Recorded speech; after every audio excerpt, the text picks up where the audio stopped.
Hi, I'm HarryWilmington, and you should be skeptical as heck before you ever consider getting married. So, I told you guys on yesterday's video that I recently got married 3 months ago. I got a lot of people that congratulated me and said, hey, wish the best for you, etc. And I greatly appreciate that. In fact, all the comments were pretty much positive. That said, there was definitely an interesting comment that somebody left that I wanted to address. Again, it's not a negative comment, but it's an observation he had made about relationships and marriages based on the people around him. And I wanted to kind of go into what he was talking about and why it is that you having a healthy level of skepticism is actually going to be beneficial to you in the dating process of trying to actually find somebody long term. So this guy wrote me, he said, Harry, really happy to hear the good news. I have major skepticism about marriage, not so much from YouTube black pill content, but seeing people in my own life. With that said, I know outliers exist and good girls are out there, and it sounds like you found one. Especially knowing your history with your pops and how you always looked up to your parents' relationship, it makes perfect sense to see you tie the knot. For one of your oldest coaching clients, congrats. So appreciate the congratulations. Now, the part I wanted to address was the part where he said he had skepticism about marriage, and the reason that he had skepticism was because of seeing people in his own life. Now, this is completely understandable. And the reason that is because for men in particular, the majority of us men, when we're out there dating, most men, especially in their early years, like their late teens and 20s and stuff like that, they are more so concerned about trying to prove to themselves that girls even want them, and then also trying to get hookups. That's about the extent that most guys are thinking about trying to get with women, right? And so there's not a lot of needed criteria that women have to pass through in order for a guy to feel wanted by a woman and to want to bang a woman's brains out, right? And unfortunately, that does not lead towards men making good decisions about women, because in the process of trying to stroke their own ego to see if they're good enough and hoping that a girl will hook up with them, they let a lot of red flags slide. And thus, why you see so many relationships that men have that end up having a lot of turmoil, a lot of fights, and ultimately end up breaking up is because the guy didn't do his due diligence early on and was just going for the clean hookup and the woman that would stroke his ego. And now he realizes in hindsight, oh, this woman has a lot of problems. And hey, all guys have done that. In my younger days, I did the same thing, going after women that if I look back, I could have realized early on I shouldn't have gotten with, but was just like, oh, but she wants to hook up, and oh, I think it'll feel really good if I date her. And so, yeah, so I understand how you're seeing that, because unfortunately, most dudes don't get to the point where they're willing to basically let women go. Like at the point that we start getting women, the thought that we would actually put things in place or analyze them in ways that could potentially get rid of them seems like a backwards concept. Like if I'm just now getting women, why would I want to do things to get rid of them? But what you learn as an older dude, or what you've experienced going through a lot of dating experiences, is that not every woman is meant for you. And the sooner you're able to put things in place that allow you to see her true character and allow you to get a real eye for who she's going to be long term, the faster you will get rid of the wrong type of women, and the better you will be at being able to find the right women and then know what to do to keep them around. This is why I have a whole website, HarryWilmington.com, where you can go to check out coaching, ebooks, all that great stuff, right? And so to that end, in terms of having skepticism, yes, I want every guy out there to be more skeptical when it comes to dating women. Right now, men give women too much leeway. Like we see a hot woman and we already assume nothing but positives about her. She must be great, come from a great family. She must have a great attitude because she looks so pretty and she sounds so sweet. Spend 6 months with any of those women and I guarantee you the majority of them are going to flip. They're going to say something annoying. They're going to accuse you of some stuff that you didn't actually do. You're going to realize they have a lot of unprocessed trauma that they're going to, try to take out on you. And so as a guy, the more skeptical you become, the better chance you have of getting rid of women that aren't going to fit a long-term deal, and you're going to actually be able to start seeing better results because you're going to be dating better women, and you're going to know they're better women because you're going to be able to observe them in a way that's going to help you determine faster if they're good so you can keep them around longer. So what I want to do for you as a service is I want to go into 10 things that you as a guy need to start being more skeptical about when you are dating these women. That way you can get in a nice, happy position and meet happy women. So to start off with, words versus actions, okay? I say this on this channel time and time again. It doesn't matter what this woman's yapping. It matters how she's acting. Rhyme off the cuff. I'm amazing. So anyway, for example, you might meet a woman in dating and she might tell you, just so you know, I'm very low drama. I don't like a lot of drama in my life. Now, she can say that all day, but if you date her for 2 or 3 months and you start seeing her fighting with friends or talking about how she's distant from her family, or you just kind of sort of notice that every day after work she comes home and talks about another situation, that is not a woman whose actions indicate she's low drama. So you got to start ignoring women and what they're saying and look at how they're living their life to see if they're legit, like, not about the drama, okay? And you're gonna find, unfortunately, guys, a lot of women are about the drama. So as good as they might be in the bed or whatever, how hot they might look, you don't want those problems long term, because after you spend about 6 months to a year with a woman, no matter who you're dating, the hottest woman, a 5, they all start to go from like this one level to like just being about average. And at that point, you got to deal with her attitude. And if her words are saying she's low drama, but her life is not, you're going to be pulled into that drama. And a lot of guys find themselves in drama because they weren't skeptical about that early on. Number 2, conflict resolution. So a woman might say to you, oh, I love to like talk about problems and communication is key and whatever. But then you get into your first little disagreement and you see her shutting down. You see her over talking you. You see her not trying to listen to what you have to say, right? And so this is the thing that's only going to magnify more as a relationship goes on into a marriage. Anything you accept of her prior to a marriage, you're only going to get more of that as you get married. So for example, I got married now. Part of that was in the entire time that I've known the woman I'm married to, we have never had any yelling fights. She's never insulted me, called me out of my name. She's never made me feel like less than. And so I knew, oh, that's great, because I've dated other women who I just try to give my opinion on something and they start going, that's not a thing, and you're just trying to hurt me, and how dare you? And I'm like, that's not what's happening, and you just want to yell and talk, so I can't. And then it just gets into a thing where I don't want to be there anymore, you know? So again, you got to look at, just because those first couple of dates, things are going great, be skeptical about that. Really say, okay, but like we haven't had any bad times come up or any disagreements yet, so I need to really wait until that happens to see if she's truly on the up and up, or if she's like a lot of turmoil and chaos. Number 3, accountability. Can a woman take accountability for when she is in the wrong? Here's an early way to tell that she can't. If you ask her, so what happened with your previous relationships, and every single relationship that she got out of, it was the guy's fault, run. Because when you guys break up, she's going to blame it on you. And during the course of the relationship, if something comes up, she's going to say, well, I only did that because you did this. And that is something you really need to be skeptical about. Because the reality is, yes, you might have your flaws and some of the fights might be your fault. But not everything's going to be because you did something. Sometimes you're going to come home and she's going to like have broken something that you really liked. And you're going to be like, hey, baby, broke my thing.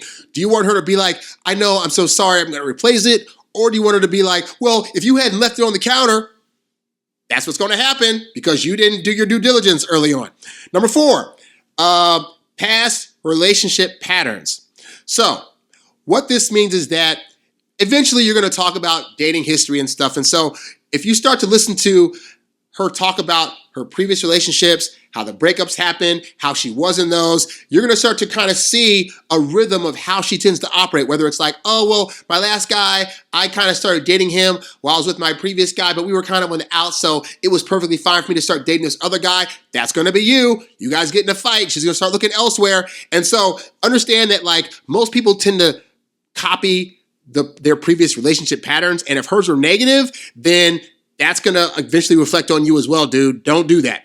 Number 5, lifestyle and habits. So you really got to understand, guys, the person that you're going to get with and eventually marry, you're only going to probably get more of who they are. I say this because so many guys out there will go after like the party chicks or the chicks that like to drink a lot and think, but once we fall in love, it's going to change. She'll be different. Spoiler, she's probably not going to change. So you really need to look at and see if the lifestyle that she's currently living, if the habits she has, if the things that she's into are things that you either like, want to join in on, or at the very least can deal with. Because if not, then you're going to be in a world of hurt when you're trying to get her to stop some of this behavior and she's been showing it since day one. I'm not in the habit of trying to change people. I'm just all about, this is how they are. Can I handle that? If the answer is no, then you move right along. And so understand that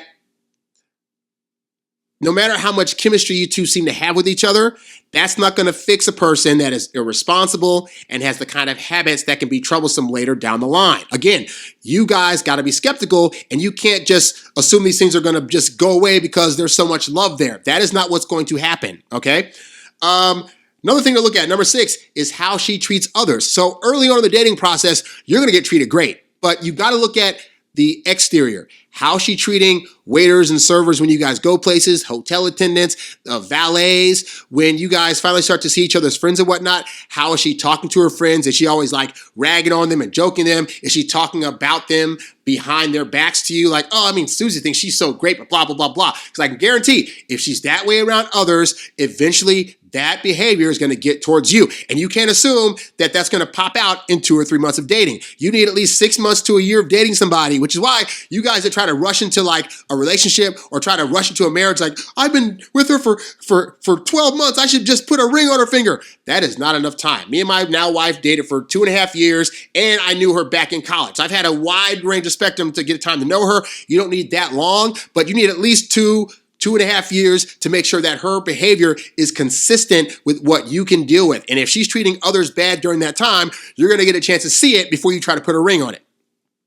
Another thing, be skeptical of the expectations that she has about the relationship, because the reality is sometimes women come along and they have expectations that you may not want to deal with. And it's not that they're all bad, it's just you have to know what you can handle. So for example, a lot of women feel like, hey, you as the guy need to pay for every single thing we do, and I should never have to pay for a single thing. My wife isn't that way, which is why we work out great, because it's like she has a great job, I have a great job, we make a decent amount of money, so I'll treat her to stuff, she'll also treat me to stuff, and not bat an eye, not be like, oh, I gotta pay this time, and some women will do that. And again, if you're a guy that just has money like that and says, I want to be the one to solely pay for my significant other's stuff, that's totally fine. You can totally do that.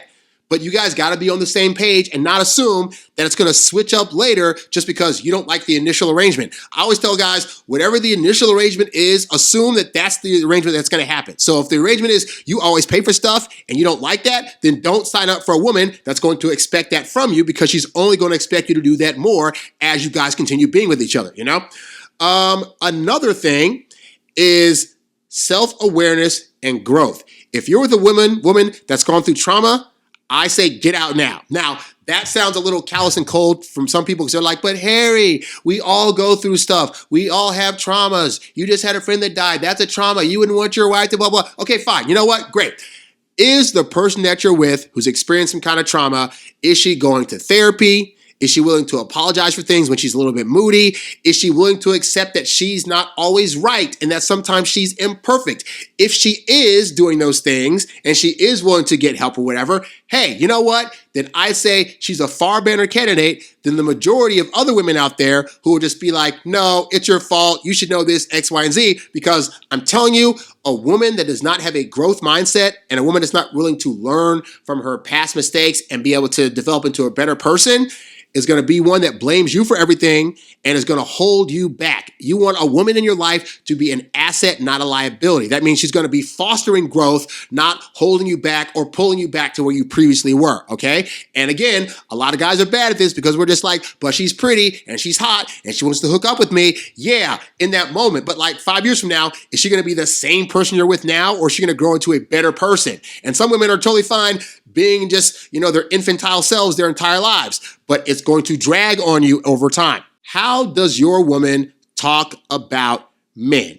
And I don't mean like you, because talking to you, she's going to be like, well, I trust you and I care about you. But if she has anything like, oh, all men are no good except for you. And, oh, well, men out there are trash and they think they're better.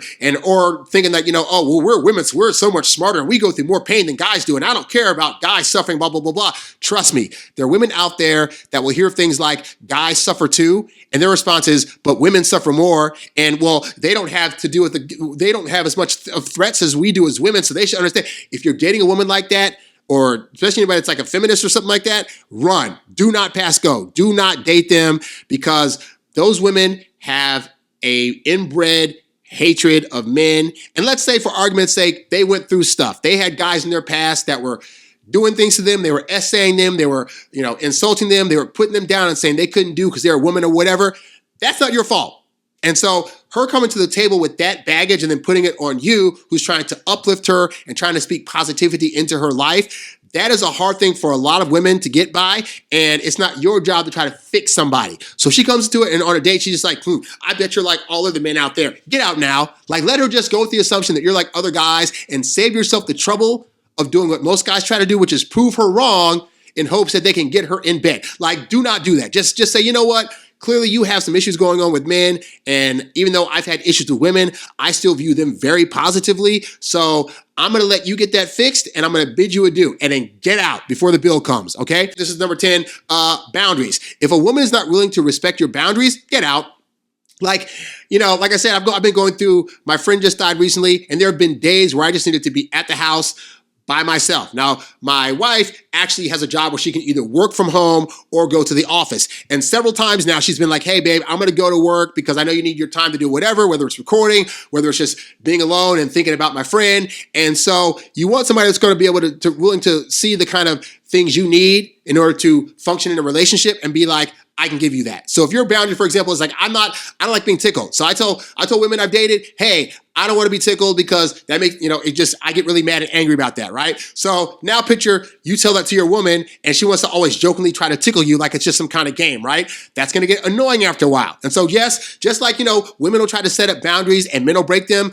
I don't think women are aware of how often they actually break guys' boundaries. Like simple stuff like, hey, when we're in a conversation or disagreement, just don't yell and don't interrupt. I've had several women I dated that could not do that. They just couldn't hold their tongue and wait until I was finished talking. And even though I'm a solo talker on this show, in my day-to-day life, if I'm in a conversation, I don't do a whole lot of talking. So in a discussion or disagreement, I just need like 20 seconds to say my little bit before I go back to listening to the woman I'm with.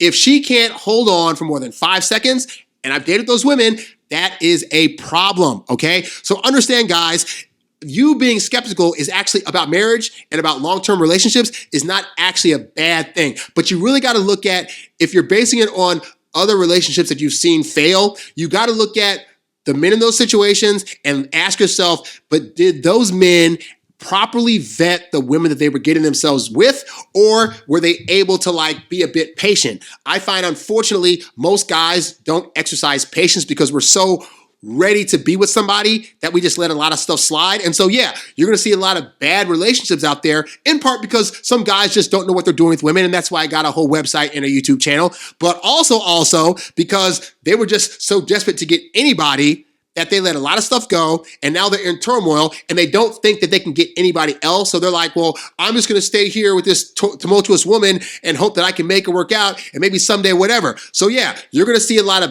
bad relationships because men want and don't think they can get better. And I don't want that to be you. So you date each woman you go out with some skepticism. This is why I tell you guys, women take 2 to 3 months to get to vet us. You need to be taking your time to also vet her. Don't be trying to wife her up after 1 or 2 dates and a good hookup. Like, we're thinking at that point we've done our assessment, and we have not. So the more patient you are and the longer you would take to assess a woman, you're going to find that when you do get into relationships, they're going to last longer because you didn't just accept any woman that had a lot of toxicity in her. Real talk. Hey there, thanks for tuning in to Harry Dating Convos. Don't forget to visit HarryWilmington.com to download my free ebook, Texting Women Like a Boss. And while you're there, if you're ready to take things to the next level with your dating life, check out the Get Girls Academy membership program for exclusive strategies and live coaching. Go to HarryWilmington.com to learn more and join today. Lastly, if you've got a question you'd like answered on one of these shows, leave a comment below or write me at HarryWilmington@gmail.com. I'll catch you on the next one. Peace.